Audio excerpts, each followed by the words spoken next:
जय श्री कृष्ण। राधे राधे।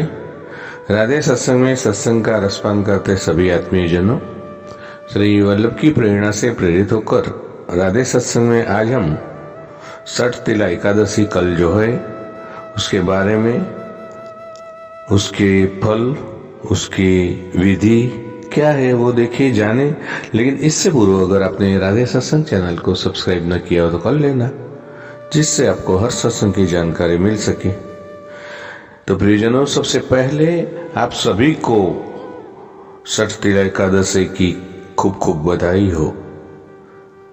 तो एक बार युधिष्ठिर ने श्री कृष्ण से पूछा कि भगवान, माघ मास के कृष्ण पक्ष में कौन सी एकादशी होती है, उसके लिए क्या विधि है, उसका फल क्या है, ये सब बातें कृपा करके हमें बताइए।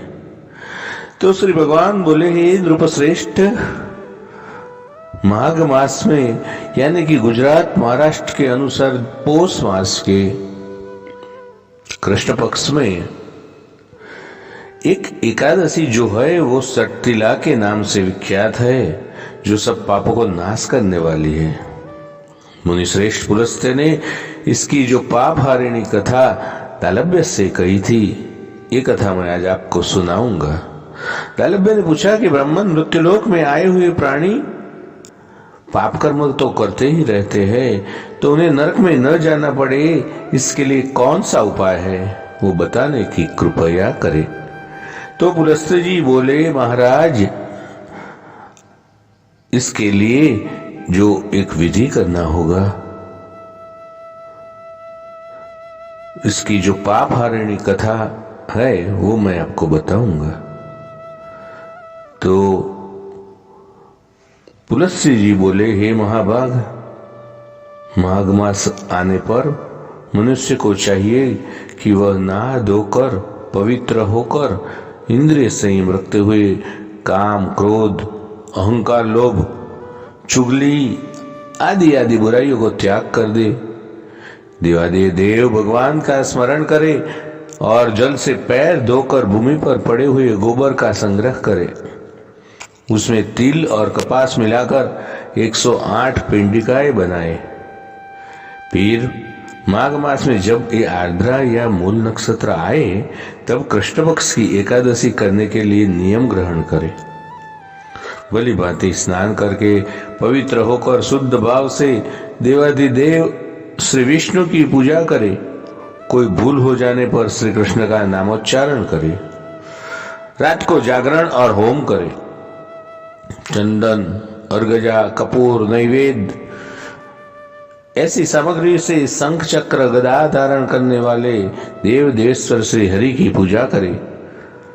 तत्पश्चात भगवान का स्मरण करके बारंबार श्री कृष्ण का नाम उच्चारण करते हुए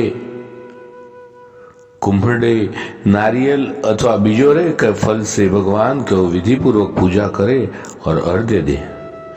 अन्य सब सामग्रियों का अभाव में 100 सुपारियों के द्वारा भी पूजन और अर्घ्य दान किया जा सकता है।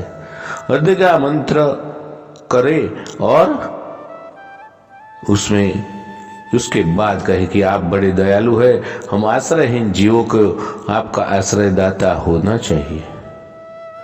हम संसार समुद्र में डूबे रहे, आप हम पर प्रसन्न होइए।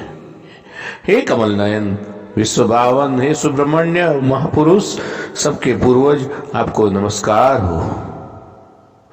हे जगतवत्ते, मेरा दिया हुआ अर्घ्य आप लक्ष्मी जी के साथ स्वीकार करें। तत्पश्चात ब्राह्मण की पूजा करे, उसे जल का घड़ा, छाता, जूता और वस्त्र का दान करे और दान करते समय ऐसा कहे कि इस दान के द्वारा भगवान श्री कृष्ण मुझ पर प्रसन्न हो। अपनी शक्ति अनुसार श्रेष्ठ ब्राह्मण को काली गौ का दान करे।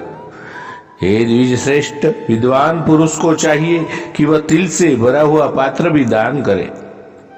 उन तिलों के बोने पर उनसे जितनी शाखाएं पैदा हो सकती है उतने 1000 वर्षों तक वह स्वर्ग लोक में प्रतिष्ठित होता है। तिल से स्नान होम करे, तिल का उबटन लगाए, तिल मिलाया हुआ जल पिए, तिल का दान करे और तिल का भोजन काम में ले। इस प्रकार हे नृपश्रेष्ठ 6 कामों में तिल का उपयोग करने के कारण यह एकादशी 60 तिला कहलाती है, जो सब पापों का नाश करने वाली है। तो प्रियजनों, फिर से आप सबको एक बार 60 तिला एकादशी की शुभकामनाएं और बहुत बहुत बधाई के साथ आज के सत्संग को श्री वल्लभ के चरणों में समर्पित करके अत्र विराम दे। फिर मिलेंगे राधे सत्संग में नए सत्संग के साथ। जय श्री कृष्ण। राधे राधे।